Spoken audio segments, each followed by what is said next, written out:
사무엘상은 잘 아시다시피 사무엘의 등장으로부터 시작해서 이스라엘의 첫 왕 사울과 그의 아들 요나단의 죽음으로 끝이 나는 책입니다. 이스라엘은 출애굽 이후에 40년의 광야 생활을 마치고 드디어 꿈에도 그리던 약속의 땅 가나안에 들어가게 됐습니다. 물론 그 정복 전쟁은 너무나 어려운 일이었지만 하나님께서 함께 하시기에 그 전쟁을 잘 감당할 수 있었죠. 그렇게 가나안 땅에 들어가는 이스라엘에게 큰 실수가 하나 있었습니다.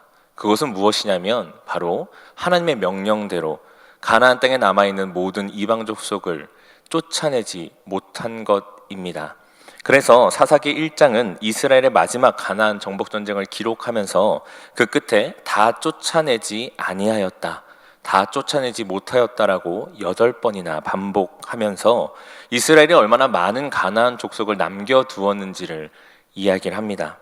그렇게 살아남은 가나안 족속은 여호수아가 이스라엘에게 경고했던 것처럼 이스라엘의 괴로움이 되었습니다. 그렇게 시간이 흘러 이제는 이스라엘의 주역들이 가나안 정복 전쟁을 경험하지 않은, 하나님의 인도하심과 그 전쟁을 경험하지 않은 세대가 주역이 되었습니다. 그 선배 세대는 다 죽고 이제는 가나안 땅에 들어와서 태어난 세대가 이스라엘의 주축이 되었지요. 하나님은 그런 이스라엘에게 이방 민족을 남기심으로 그들의 믿음을 시험하십니다. 사사기 2장 21절부터 22절까지의 말씀인데요, 우리 함께 읽어보도록 하겠습니다. 나도 여호수아가 죽을 때에 남겨둔 이방 민족들을 다시는 그들 앞에서 하나도 쫓아내지 아니하리니 이는 이스라엘이 그들의 조상들이 지킨 것 같이 나 여호와의 도를 지켜 행하나 아니하나 그들을 시험하려 함이라 하시니라. 아멘. 하나님은 이스라엘이 하나님의 말씀을 잘 지키는지, 하나님께서 그들의 선조에게 주신 그 규례를 잘 지키는지 보시기 위해서 이방 민족을 남겨두셨습니다. 그리고 이스라엘은 이 시험에 아주 처참히 속절없이 무너지고 말았습니다. 그들은 쉽게 이방 민족의 문화와 풍습에 젖어들었습니다. 그리고 우상을 받아들였죠. 그렇게 우상을 섬길 때 하나님은 그들을 이방 나라의 손에 붙이셨습니다. 그래서 이스라엘이 그 지배 속에서 고통받아 부르짖을 그때 하나님은 하나님의 사사를 보내주셨고 그 사사를 통해서 이스라엘을 건지셨죠. 그렇게 이스라엘은 짧은 평화를 누리고 다시 이방 민족의 문화와 풍습으로 돌아갑니다. 우상을 또 섬기죠.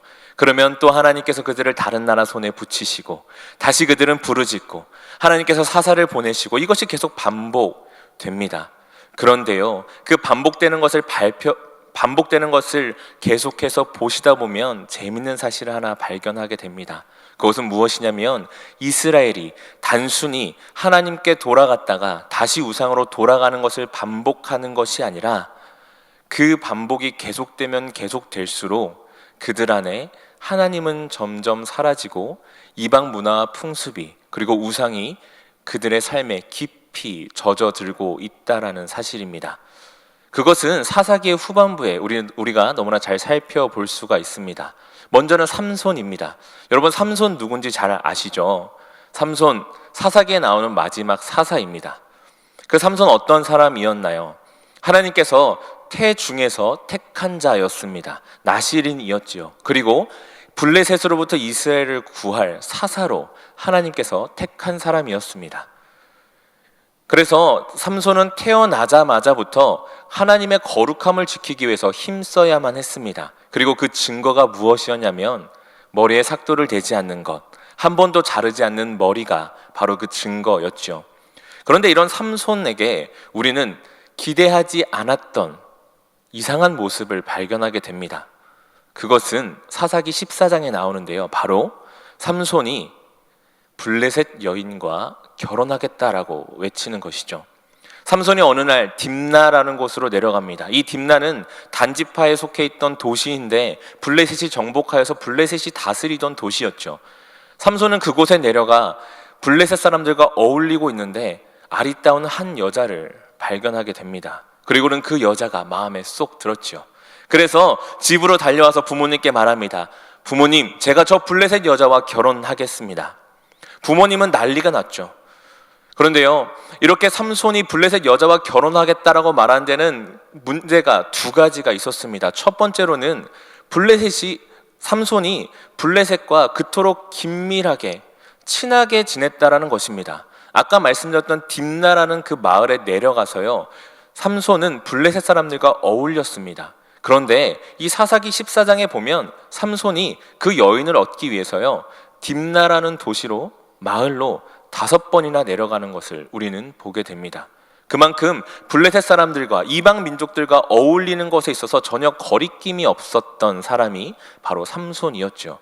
그리고 두 번째 문제는 우리가 너무나 잘 알고 있듯이 이방인과 통혼을 해서는 안 된다는 하나님의 율법을 어긴 것입니다.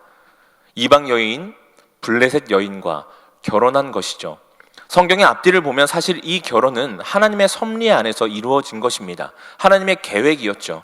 하지만 그럼에도 불구하고 나실인이자 사사인 삼손이 하나님의 그 뜻에, 하나님 이방인과 통혼하면 안 된다고 말씀하시면서 왜 저에겐 이방인과 결혼하게 하십니까? 라는 문제제기조차 하지 않았다는 것은 우리가 고민해 보아야 될 문제입니다.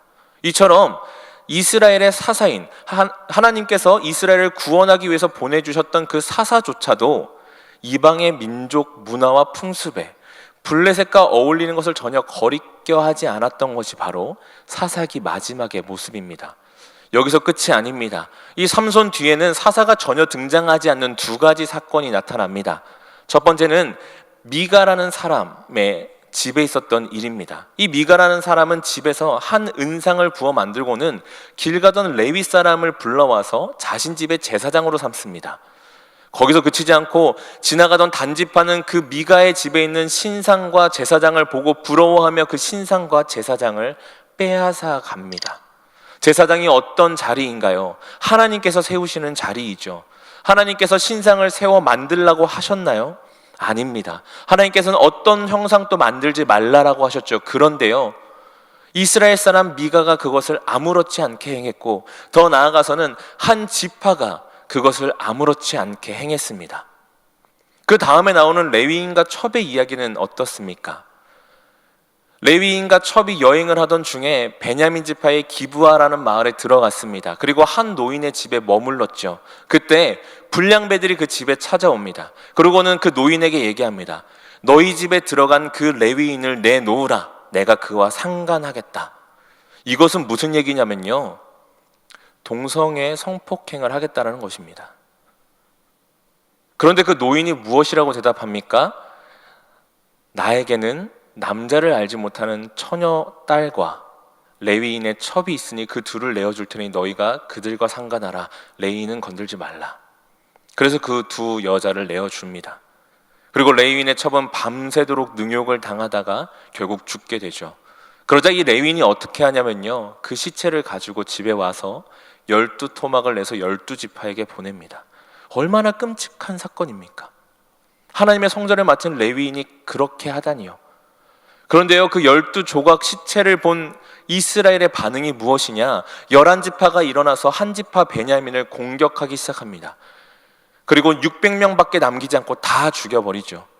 그제서야 이스라엘 지파가 이렇게 얘기를 합니다. 11지파가 베냐민이 멸족당하게 생겼다. 우리가 그렇게 해서는 안 되지 않느냐? 어떻게 하면 베냐민을 구할까? 그들의 선택은요, 그 11지파 동맹군에 참여하지 않았던 길르앗 야베스라는 그 마을, 거기를 공격해서 처녀들을 잡아옵니다. 그리고는 베냐민 지파 남아있는 남자들과 그 처녀들 잔치를 열어서 몰래 결혼하게, 몰래 그 여자들을 다 범하게 만들죠. 이것이 사사기 마지막에 일어났던 일이었습니다. 정말 참혹하지 않습니까? 이것이 어떻게 하나님 나라의 백성이요, 하나님의 율법과 규례를 지키는 나라가 이런 일을 어떻게 할 수가 있습니까? 근데 그게 사무엘상 바로 직전까지 있었던 이스라엘의 모습이었습니다. 거기서 끝이 아닙니다. 그런 이스라엘에게는 하나님의 말씀 또한 끊겼습니다. 사무엘상 3장에는 이렇게 이야기를 하고 있습니다. 하나님의 말씀이 희귀하여 이상이 흔히 보이지 않았더라. 제사장인 엘리 역시도 하나님의 말씀을 듣지 못한 지가 너무나 오래되었습니다. 이스라엘에는 더 이상 하나님의 이상이, 말씀이 드러나지 않았습니다. 암흑기였죠. 그렇게 이스라엘은 점점 더 비참한 모습으로 걸어가고 있었습니다. 그때 이스라엘의 한 줄기 빛이 등장합니다. 바로 선지자이자 사사인 사무엘의 등장이죠. 이 사무엘의 등장으로 이스라엘은 빠르게 회복했습니다. 블레셋으로부터 빼앗긴 언약궤를 찾아왔고요. 미스바에서는 회개 운동을 일으키면서 이스라엘을 공격하러 온 블레셋을 단숨에 물리쳤습니다. 그리고 하나님께서 여기까지 우리를 인도하셨다, 에베네셀이라고 이야기를 하며 돌을 세웠지요. 하나님께 감사를 올려드렸습니다. 그렇게 이스라엘은 회복되어 가는 것 같아 보였고 기쁨이 가득해 보였습니다. 그러나 그 회복과 기쁨도 잠깐, 이스라엘에게는 큰 걱정이 하나 또 생겼습니다. 오늘 본문 1절부터 3절까지의 말씀인데요, 우리 함께 읽도록 하겠습니다. 사무엘이 늙음에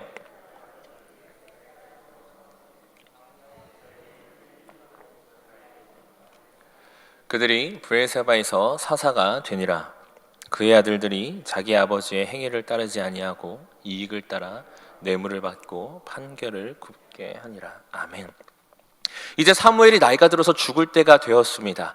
너무나 잘 탁월하게 이스라엘을 이끌어 왔기 때문에 그 다음 사사가 사무엘과 같이 또 잘 이끌어 주기를 이스라엘 사람들은 간절히 원했지요. 그런데요, 사무엘의 두 아들 요엘과 아비야가 어떻다고 성경은 기록하고 있습니까?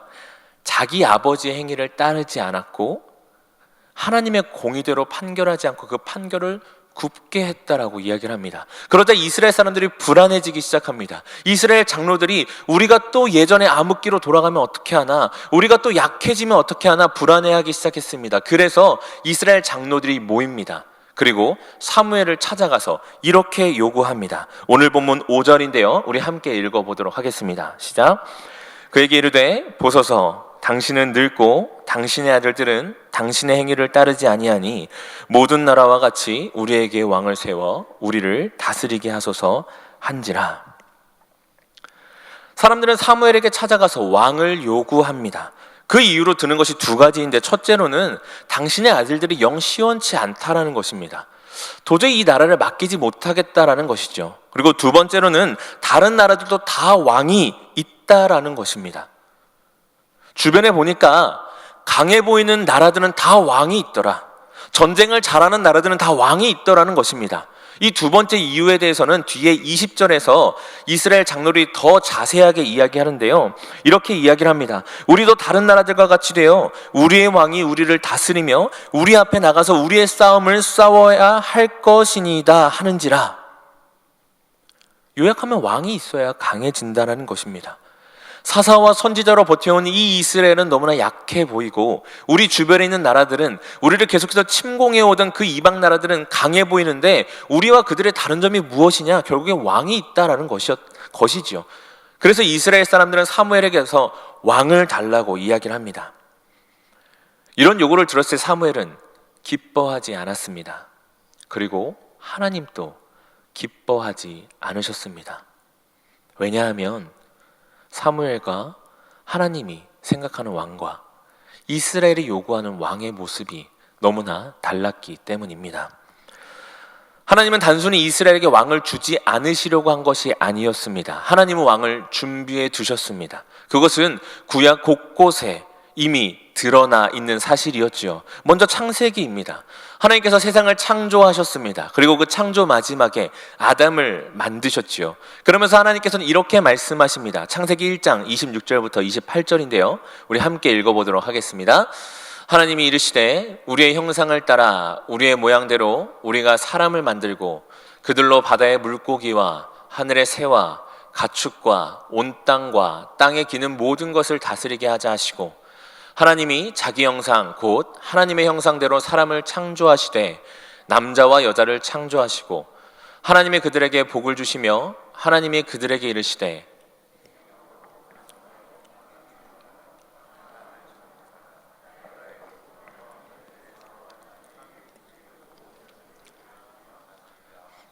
아멘. 하나님은 자신의 형상대로 인간을 창조하셨는데 그 창조의 목적이 무엇이냐? 다스리게 하기 위함이라고 말씀하십니다. 만물의 창조자여 주관자여 주인이신 하나님께서 자신의 형상대로 만들어서 자신의 뜻과 마음대로, 자신의 그 인도하심과 계획대로 다스릴 한 존재를 창조했는데 그것이 인간이라는 것이죠. 그래서 인간의 창조의 목적은 이 땅에 하나님의 마음과 뜻을 드러내는, 하나님의 계획대로 이 땅을 다스리는 대리 통치자입니다. 그런데 그 인간이 어떻게 됐나요? 선악과를 먹고 타락해 버렸습니다. 그래서 에덴 동산으로부터 쫓겨나게 됐죠. 하지만 왕을 향한 하나님의 마음은 변하지 않으셨습니다. 하나님께서는 계속해서 왕을 주시겠다고 약속하시지요. 아브라함과 이삭과 야곱을 통해서 왕에 대한 약속을 계속해서 주십니다. 그 민족이 번성하고 통치자가 나올 것을 계속해서 말씀하시죠. 거기서 끝이 아닙니다. 하나님은 모세에게 왕에 대한 규례를 주십니다. 신명기 17장 14절부터 20절까지가 그 왕에 대한 규례인데요. 하나님께서는 거기서 어떤 사람을 왕으로 세워야 하는지 말씀하시면서 마치 오늘 우리가 함께 읽은 이 본문에 일어났던 이스라엘 사람들의 반응을 예상하기라도 하신 듯이 이렇게 말씀하십니다. 가나안 땅에 이르러서 거주할 때에 만일 우리도 우리 주위의 모든 민족들 같이 우리 위에 왕을 세워야겠다는 생각이 나거든. 어떠십니까? 신명기에서 하나님께서 이 사무엘상에 일어날 일을 미리 예측하셨습니다. 그러면서 이렇게 말씀하십니다. 반드시 내 하나님 여호와께서 택하신 자를 내 위에 왕으로 세울 것이라. 그러면서 계속해서 말씀하시기를 왕은 병마를 많이 둬서는 안 되고 아내를 많이 둬서는 안 되며 은금을 많이 두어서도 안 되고 하나님을 경외하며 하나님의 율법과 규례를 지키는 자여야 한다라고 말씀하시죠. 이렇게 왕의 규례를 주시면서 하나님께서는 이 땅에 하나님의 대리 통치자이신 왕을 보내주실 준비를 하셨습니다. 뿐만이 아닙니다. 우리가 방금 전에 나눴던 그 사사기에 미가 집의 제사장과 레위인과 첩의 이야기에서 4번이나 사사기는 이렇게 기록합니다. 그때에는 이스라엘의 왕이 없었으므로 사람마다 자기 소견에 옳은 대로 행하였더라. 이 말씀은 단순히 이스라엘의 통치자가 없어서 사람들이 제멋대로 행했다라는 것을 이야기하는 것이 아닙니다. 이스라엘에 하나님의 말씀을 전하고 하나님의 마음을 전하고 하나님의 뜻을 전할 하나님의 대리 통치자가 없었기 때문에 이스라엘이 하나님의 뜻이 아닌 자기 소견에 옳은 대로 행했다라고 이야기를 하고 있는 것이죠. 이처럼 하나님은 이스라엘에게 왕을 주실 생각도 있었고 그 기준도 분명하게 가지고 계셨습니다. 그리고 그 왕을 예비해 두셨죠. 하지만 이스라엘이 원하는 왕의 모습은 하나님께서 준비해 두신 왕의 모습과는 너무나 달랐습니다. 자신들을 하나로 만들어주고 자신들을 지휘하며 강력한 나라로 만들어줄 그 왕을 원했죠. 하나님이 아니라 자신들을 위한 왕이 세워지기를 간절히 원했습니다. 삼손이 그랬던 것처럼, 미가의 집이 그랬던 것처럼, 단지파가, 레위인이, 그리고 이스라엘의 모든 지파가 그랬던 것처럼 자기들의 소견에 옳은 대로 자신들의 뜻을 따라줄, 자신들과 함께할 그 왕을 이스라엘 사람들은 원했습니다. 그래서 사무엘상 8장 20절에서 그들은 이렇게 이야기를 하며 그토록 우리를 강조하는 것을 보게 됩니다. 우리 사무엘상 8장 20절인데요. 우리 함께 읽어보도록 하겠습니다. 우리도 다른 나라들 같이 되어 우리의 왕이 우리를 다스리며 우리 앞에 나가서 우리의 싸움을 싸워야 할 것이니이다. 아멘. 잠깐만 말씀을 띄워주시죠. 여기 한번 보십시오. 얼마나 우리가 많이 나옵니까? 우리도 우리의 왕이 우리를 다스리며 우리 앞에 나가서 우리의 싸움을 싸워야 할 것이니이다. 어떻게 이스라엘이 원하는 왕의 모습이 그려지십니까? 이스라엘의 마음이 느껴지십니까? 이스라엘은 자신들의 삶에서 하나님을 완전히 배제해 버렸습니다. 우리만 남아 있었습니다. 우리의 뜻대로, 우리 소견대로, 우리의 전쟁을, 우리의 나라를, 이스라엘을 원했던 것이 바로 그것이었죠. 하지만 하나님께서 원하시는 왕은 그런 왕이 아니었습니다. 하나님께서 이스라엘의 요구를 들어주시면서 이렇게 말씀하시는데요. 오늘 본문 7절과 8절입니다. 우리 함께 읽어보도록 하겠습니다. 여호와께서 사무엘에게 이르시되 백성이 내게 한 말을 다 들으라.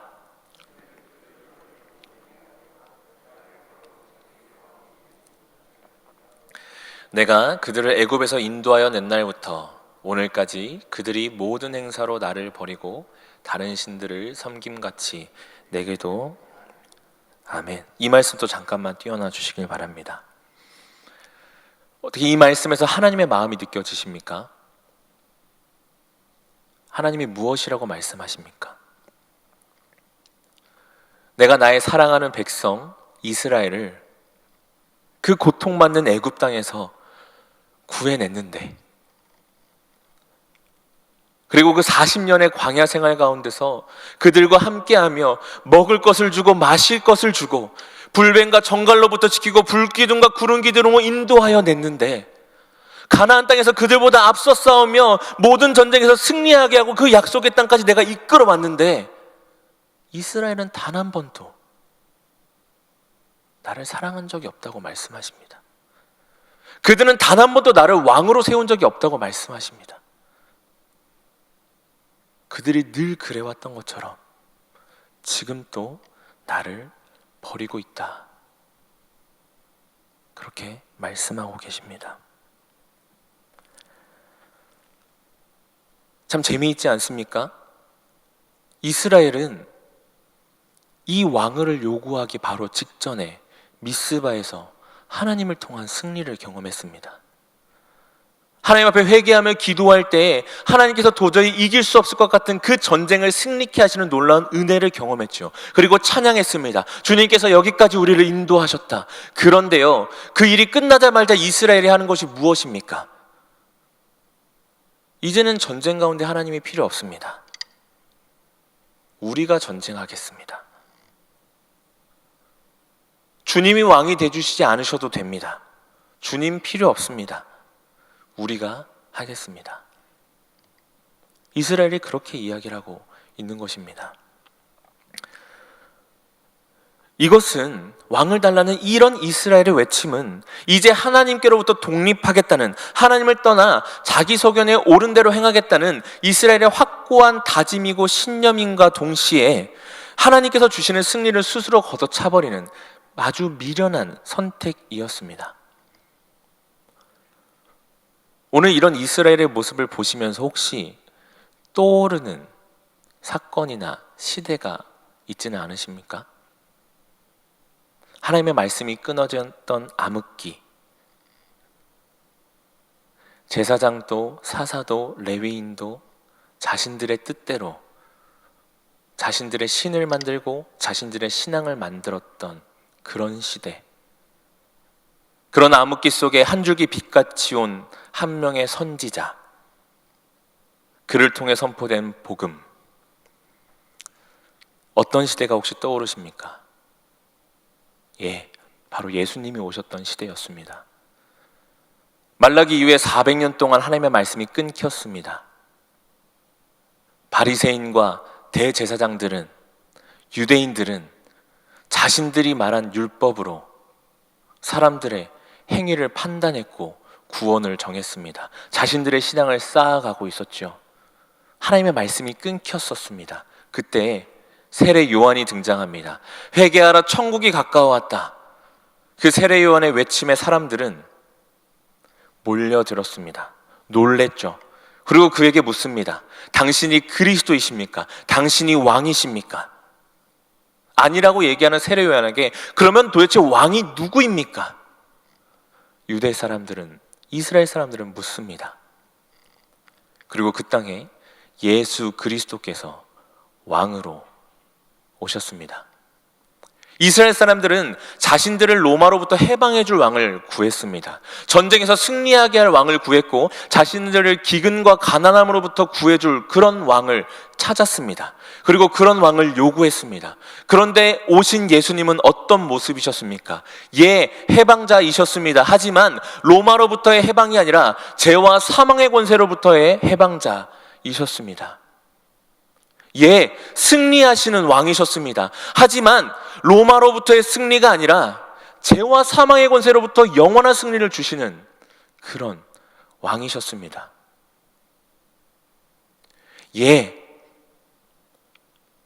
부와 명예, 모든 가난과 기근으로부터 구해줄 그런 왕이셨습니다. 하지만 이 땅에서의 가난과 기근으로부터 구해주실 그런 왕이 아니라 영원한 하나님의 나라,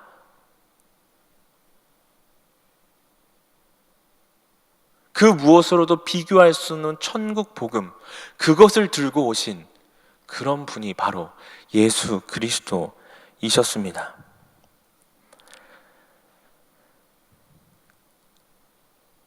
사무엘의 시대에 우리에게 왕을 주소서라고 외쳤던 이스라엘의 외침, 그리고 예수님이 오셨던 그 시대에 우리를 구원해 줄 왕을 주소서라는 그런 이스라엘 외침은 그 시대에서 끝난 것이 아니라 지금 우리가 살아가고 있는 이 시대에 주를 믿는다고 고백하는 그리스도인들의 입을 통해서 여전히 대물림되고 있습니다. 우리는 왕을 구합니다. 우리를 가난으로부터 해결해 줄 왕, 우리의 삶의 문제를 해결해 줄 그런 왕.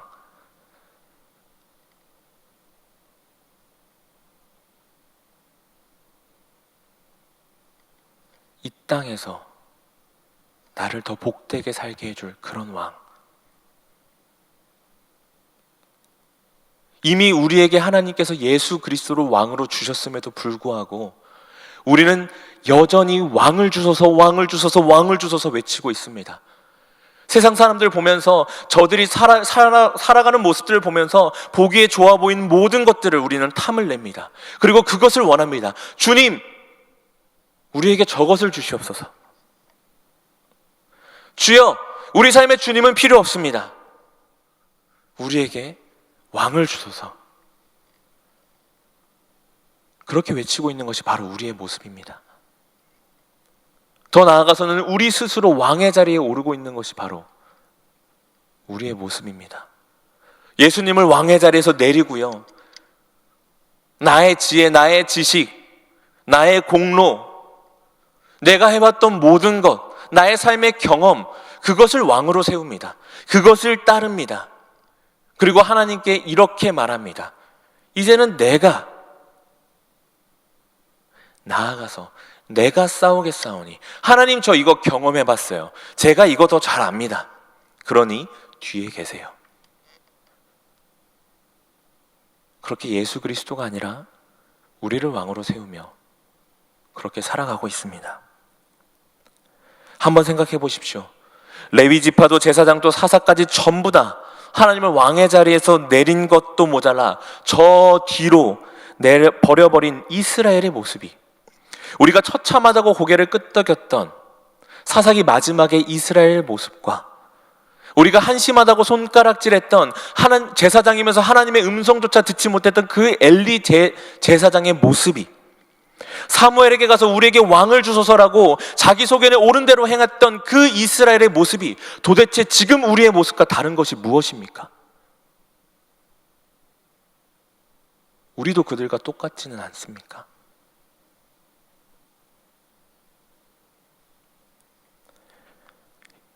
이제는 우리의 기도와 요청이 달라져야 합니다. 우리에게 왕을 주소서가 아니라 주님, 우리의 왕이 되어 주시옵소서. 이것이 우리의 기도요 요청이 되어야 할 것입니다. 우리가 왕의 자리에 올라서서는 안 됩니다. 그리고 다른 그 무엇을 왕의 자리에 세워서도 안 됩니다. 오직 우리의 왕은 예수 그리스도 한 분이어야 됩니다. 우리의 삶뿐이 아닙니다. 우리의 교회도 그래야 합니다. 우리의 가정도 그래야 됩니다. 우리의 직장도 그래야 됩니다. 우리가 밟는 모든 땅이 그러해야 됩니다. 우리가 왕으로 세웠던 그 모든 것들이 다 무너지고, 내가 왕으로 섰던 그 모든 것들이 다 거기서 우리는 내려와서 이제는 예수 그리스도를 왕으로 세워야 할 것입니다. 사랑하는 영동중학교의 성도 여러분,